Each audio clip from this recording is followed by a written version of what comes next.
साथियों, जय भीम, जय भारत, जय संविधान। पिछली बार तो आवाज़ नहीं आ रही थी तो मुझे दोबारा लाइव शुरू करना पड़ा कि आप आसानी से जो है जो बातें मैंने कही वो आप तक पहुंच जाए और आपको सुन लें। एक बार कोई एक साथी ये बता दे कि आवाज़ आ रही है नहीं आ रही है।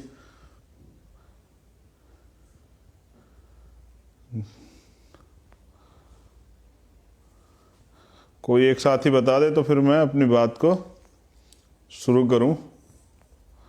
क्या आवाज़ आ रही है?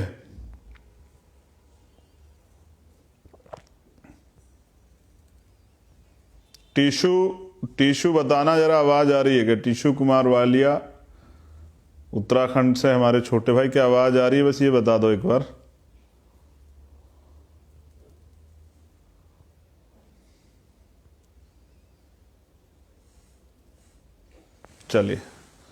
चलिए आज़ाद ने और उसने, आयुष ने और भरत ने बता दिया।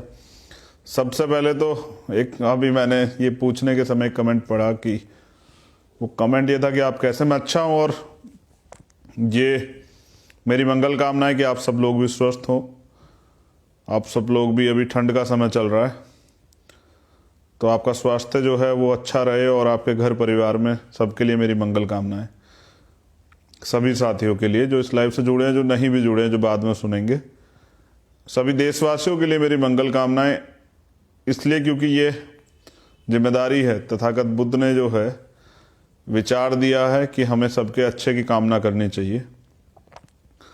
तो मैं बात कह रहा था कि पिछले लाइव में, वो लाइव मैं दोबारा शुरू कर देता हूँ, इम्पोर्टेंट है लाइव आज का।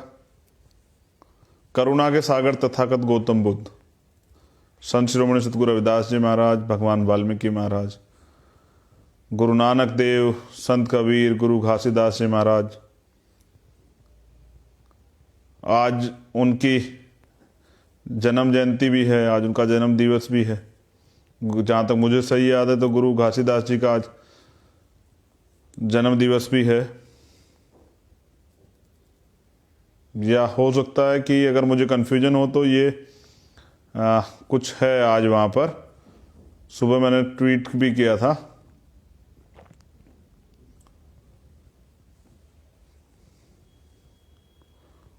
तो उनका शायद आज परिनिर्वाण दिवस हो सकता है। तो कन्फ्यूजन के लिए माफ़ी चाहता हूँ। मैं आज के जो लाइव है वो बहुत इम्पोर्टेंट है। तो बहुजन समाज में जन्मे सभी संतों, गुरुओं, महापुरुषों को नमन करता हूँ। आप सब लोग जुड़ चुके हैं। उसके साथ ही एक बहुजन विचारधारा के जो महापुरुष हुए हैं, संतों के साथ महापुरुष, छत्रपति साहू जी महाराज, शिवाजी महाराज, राष्ट्रपिता ज्योतिबा फूले, माँ सावित्रीबाई फूले, माँ फातिमा शेख, बाबू जगदेव प्रसाद कुशवाहा, जननायक कर्पूरी ठाकुर, पेरियार लल्लैया यादव, पेरियार रामानाकर स्वामी, संत गाडगे जी महाराज, गुरु नारायण स्वामी, बिरसा मुंडा,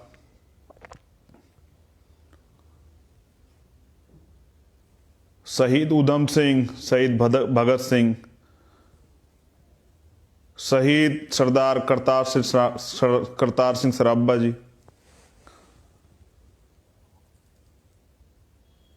परम पूजनीय बाबा साहब डॉक्टर भीमराव अंबेडकर, मान्यवर दीना भाना वाल्मीकि साहब और मेरे गुरु, मेरे आदर्श मान्यवर साहब श्री काशीराम। ये जो नाम मैंने इतने सारे लिए हैं, ये हमारे महापुरुषों के नाम हैं।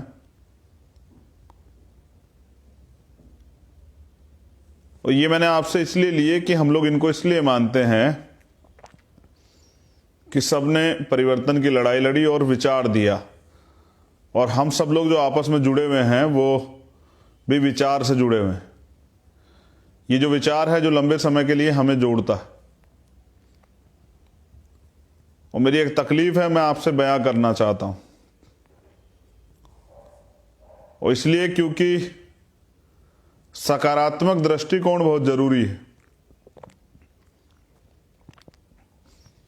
कट्टरता किसी भी धर्म मजहब के लिए खतरनाक है, चाहे वो कोई सा मजहब हो, चाहे वो अम्बेडकरवाद भी हो। कट्टरता खतरनाक होती। तो मैं आज का जो लाइव है उसके विषय में आपसे चर्चा करूंगा, बात करूंगा। दो बहुत मोस्ट इंपोर्टेंट बातें हैं। एक बात की मुझे पूरी जानकारी, अभी चार्जशीट दायर हुई है हाथरस मामले में, उसकी पूरी जानकारी नहीं अभी आई है।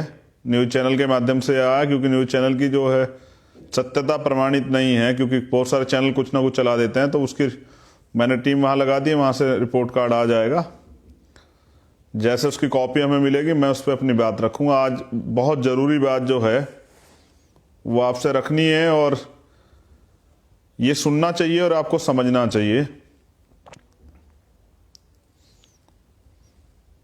मैंने गुरुओं के नाम लिए, महापुरुषों के नाम लिए, संतों के नाम लिए। संत की परिभाषा यह है कि संत का कोई लोभ लालच नहीं होता, दुनिया से कोई मोह नहीं होता, और संत के लिए सारा समाज ही परिवार होता है। कुछ बहुत सारे लोग जो भीम आर्मी और आज़ाद समाज पार्टी से बहुजन संगठन जुड़े हैं, वो किसान आंदोलन में आज बैठे होंगे और मुझे सुन रहे होंगे लाइव, चाहे वो सिंधु बॉर्डर पे हो, सिंघू बॉर्डर पे, या टिकरी बॉर्डर पे हो, या गाजीपुर बॉर्डर पे हो, या राजस्थान जयपुर हाईवे पे हो, या बाद में भी सुनेंगे। इस देश में कल कुछ हुआ, और जो हुआ है मुझे वो महसूस हुआ,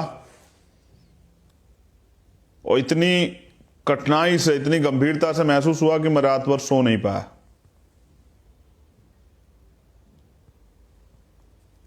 किसान आंदोलन चल रहा है पूरे देश में, अन्नदाता सड़कों पे है,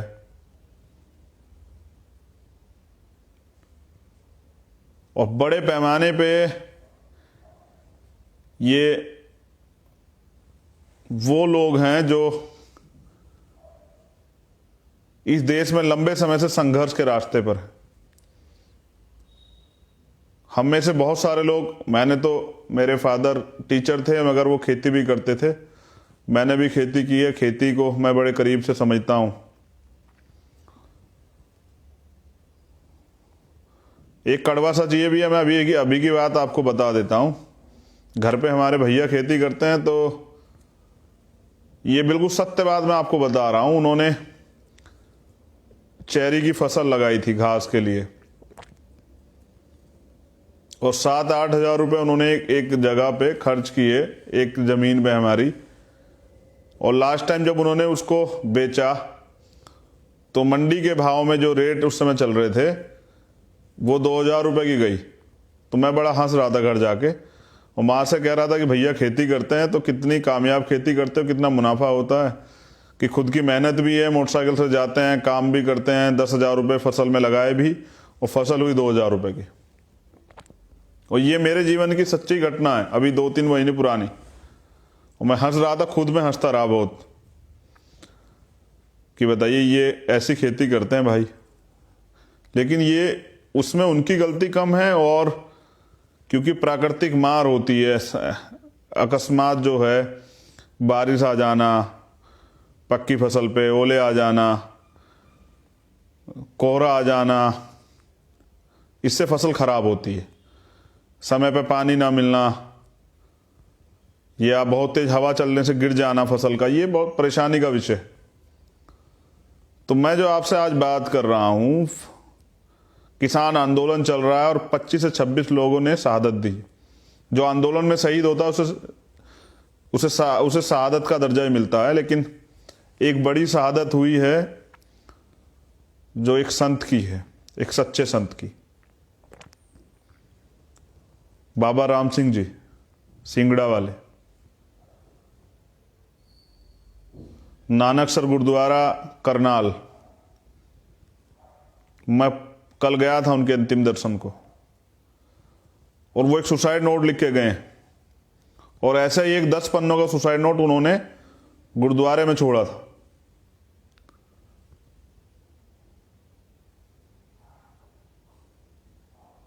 चिंतन करना, रास्ता दिखाना गुरुओं का काम होता है, संतों का काम होता है, समाज को रास्ता दिखाना अच्छाई का।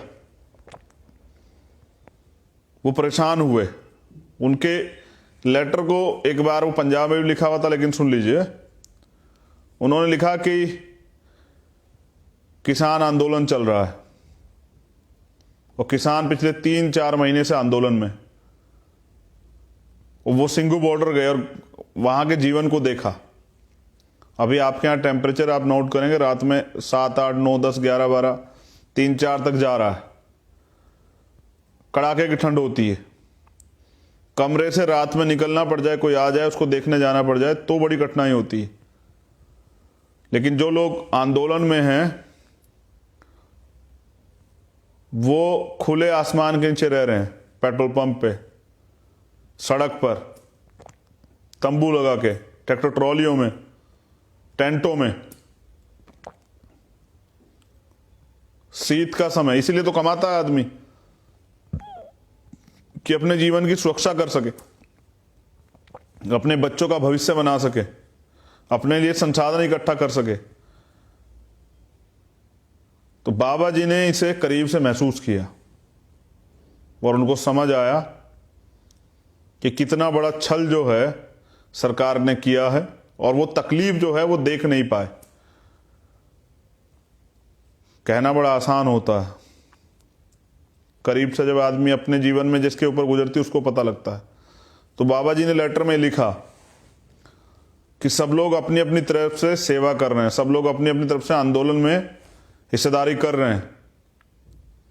कोई मेडल वापस लौटा रहा है, कोई मांग कर रहा है, कोई सड़क पे आंदोलन में है, किसी के ऊपर पानी के फुहारे लगे, किसी ने लाठियां खाई, किसी ने आंसू गैस के गोले सहन किए। हमारी बहनें, हमारी बच्चियां, हमारी दादियां, हमारी चाचियां, वहां सब लोग रोड पे हैं। हमारे दादा, चाचा, भैया, छोटे भाई, बड़े भाई, सब लोग हैं वहां आंदोलन में। तो उन्होंने कहा सब लोग अपना अपना जो भी हकदारी, हिस्सेदारी बनती है आंदोलन में वो निभा रहे हैं। और मैं कायरता से सुसाइड नहीं कर रहा हूं, मैं बलिदान दे रहा हूं, मैं शहादत दे रहा हूं, मैं अपने शरीर को आंदोलन में समर्पित कर रहा हूं। क्योंकि रास्ता नहीं नजर आ रहा था क्योंकि सरकार हठधर्मी करके बैठ गई है। क्योंकि सरकार मजबूर है, आज मोदी जी भी मजबूर है, क्योंकि इतना पैसा लिया है पूंजीपतियों से, अडानी अंबानी से, कि उनके काम रोक ही नहीं सकते हैं, चाहे उसके लिए कितने लोगों की जान चली जाए। 25 से 26 किसानों की जान चली गई और एक संत की जान चली गई। इतना बोझ लेकर मोदी जी कैसे जिएंगे तो वो जाने। झूठ बोलने में लोगों को शर्म आती है, लेकिन आंख से आंख मिला के भारतीय जनता पार्टी और आरएसएस के लोग झूठ बोलते हैं। और ये आज पूरा देश देख रहा है कि जहां किसान मना कर रहे हैं वो कह रहे हैं किसान बिल अच्छा है। बाबा जी ने यह भी लिखा कि जुल्म करना और जुल्म सहना और जुल्म को होते हुए देखना, ये तीनों जो हैं ये एक तरह का अपराध है, गुनाह है, और मैं ये नहीं देख पा रहा हूं। इसलिए मैं अपने जीवन का जो है बलिदान कर रहा हूं इस आंदोलन के नाम। हम किसानों के लिए, नौजवानों के लिए, इस देश के लिए, इस आंदोलन के लिए, लोकतंत्र के लिए उन्होंने अपना बलिदान किया। उनको कोटि कोटि नमन। लेकिन किसान का, मजदूर का, गरीब का, हम सब लोगों का एक रिश्ता है। इस बिल की गहराई को आप लोग, जो लोग नहीं समझ पाए, उनको ये समझना चाहिए कि पहले बिल अनकॉन्स्टिट्यूशनल है। हमने CA-NPR NRC की लड़ाई लड़ी क्योंकि वो संविधान के खिलाफ थी, और ये लड़ाई भी संविधान के खिलाफ है। ये संविधान को जो है, संविधान को बचाने की है, क्योंकि ये जो खेती का इसका फसल का मामला है, ये स्टेट का मामला है। सेंटर इस पर अपनी पॉलिसी जबरदस्ती थोप रहा है, और यही किसान मांग कर रहे हैं।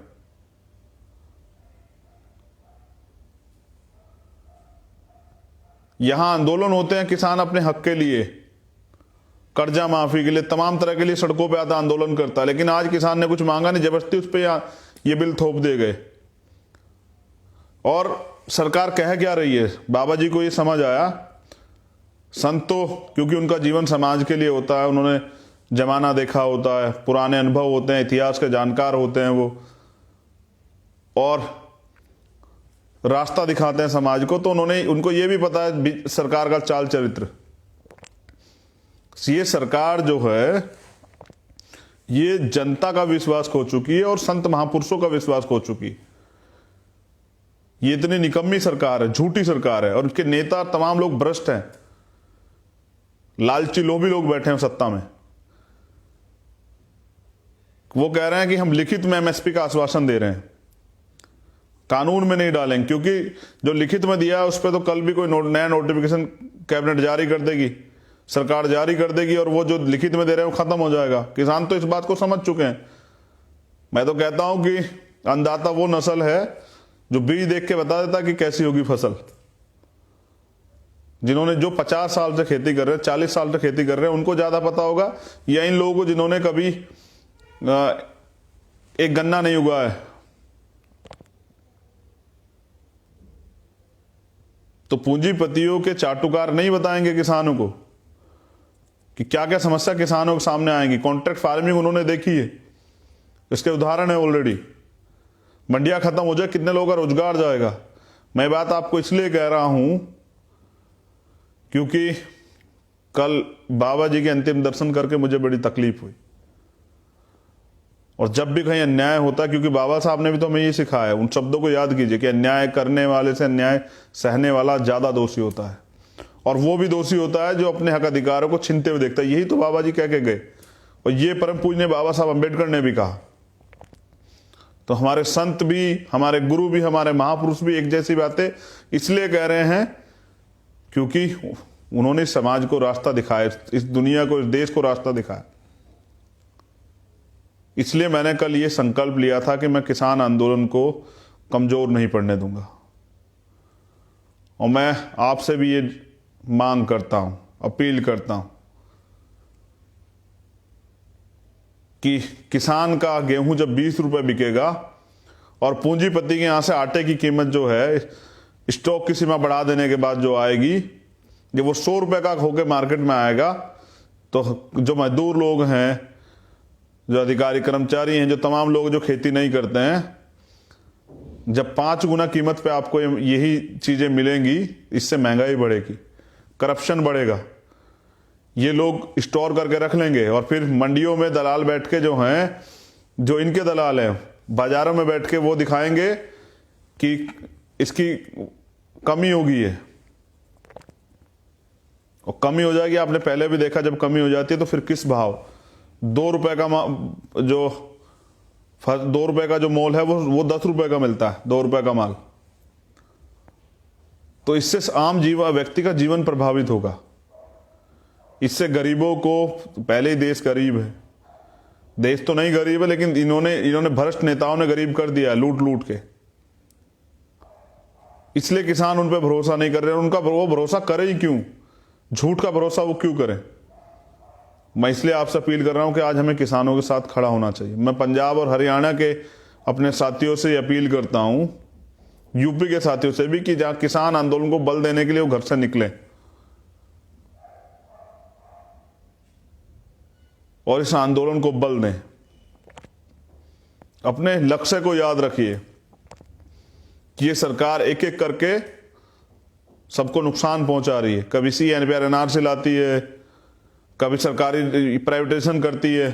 हम तो सरकार खिलाफ बहुजन आंदोलन में आने वाले हैं, लेकिन जब तक किसानों का आंदोलन चल रहा है तब तक शांत है। जिस तरह से इन्होंने अभी स्कॉलरशिप, 66 लाख बच्चों की स्कॉलरशिप यूपी से खत्म कर दी, जिस तरह से IIT में ये प्रोफेसर की नियुक्ति के लिए इन्होंने वो कर दिया कि ये नियुक्ति नहीं होनी चाहिए। तो जो हमारे अधिकार हैं उनको एक एक करके छीन रहे हैं, और ये अगर हमारे होता है तो हमें लानत होनी चाहिए। बाबा जी ने तो सारे संत समाज का मान रख लिया, लेकिन नौजवान, इस देश के बहुजन समाज के योद्धा जो हैं, वो क्या इस देश के लोकतंत्र का मान नहीं रखेंगे? क्या भारतीय संविधान का मान नहीं रखेंगे? हम घरों में, रजाई में हैं, और वो लोग सड़कों पे लड़ रहे हैं, संघर्ष कर रहे हैं, अपने संतों, महापुरुषों, गुरुओं की विरासत को, संघर्ष की विरासत को आगे बढ़ा रहे हैं, बलिदान दे रहे हैं। आज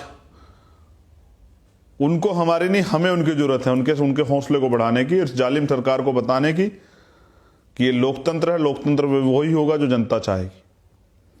इसलिए मुझे लाइव आना पड़ा और आपसे बात कहनी पड़ी, क्योंकि मैं तकलीफ में था और आपसे ही अपनी बात को शेयर कर सकता हूं। अपना दुख आपके बीच में रख के मेरा मन भी थोड़ा सा हल्का हो गया। एक संत को अगर बलिदान देना पड़ जाए तो समझिए कि संघर्ष का रास्ता कठिन है।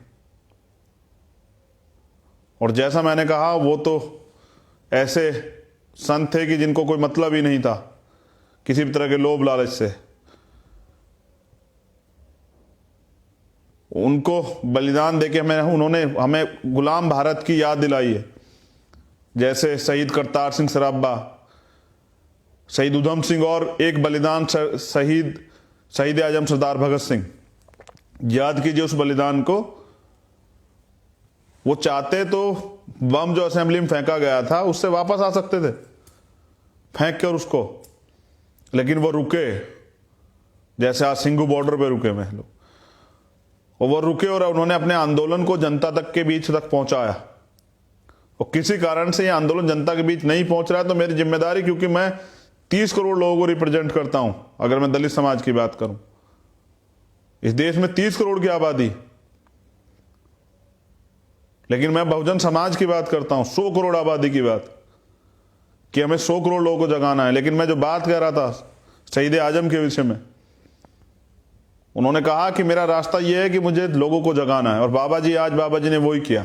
उस समय हंसते हुए हमारे क्रांतिकारियों ने फांसी का फंदा कबूल किया, चूमा उसको, इनकलाब जिंदाबाद के नारे लगाए, जैसे हम जय भीम के नारे लगाते हैं, वाहेगुरु जी का फालसा, वाहेगुरु जी की फतेह के नारे लगाते हैं, जय भीम जय भारत के नारे लगाते हैं, भारतीय संविधान जिंदाबाद के नारे लगाते हैं, जय गुरुदेव धन गुरुदेव के नारे लगाते हैं।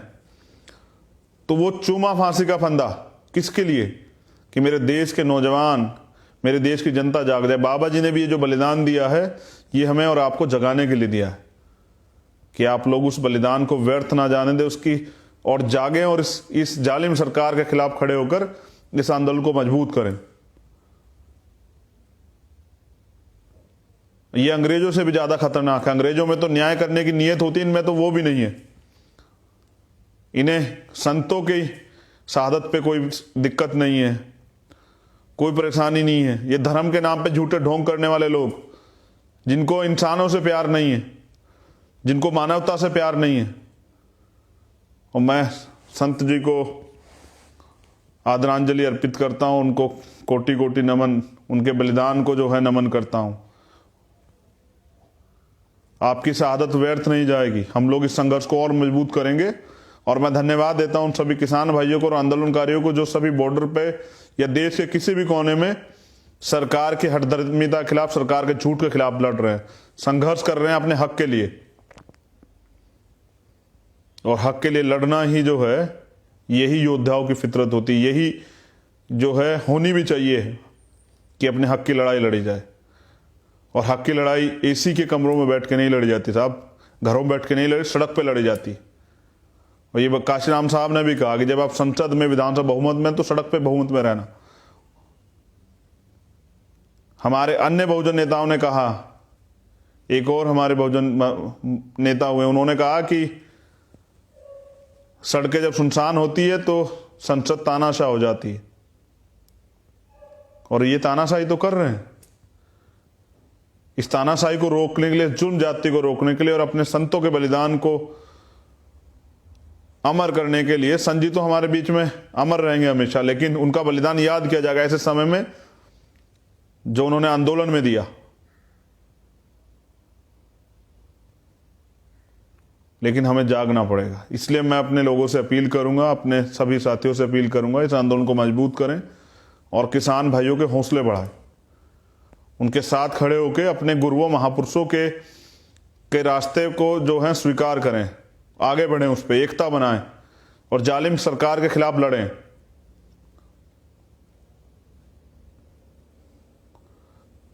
ये आंदोलन किसान साथी, हमारे किसान भाई लीड कर रहे हैं, इसलिए पीछे खड़े होकर उन्हें मदद करनी है। अगर मुझे अवसर मिलता तो मैं सबसे आगे खड़ा होकर इसको लीड करता और बलिदान देना पड़ता तो हम बलिदान देते, हमारे संतों गुरुओं को बलिदान नहीं देना पड़ता।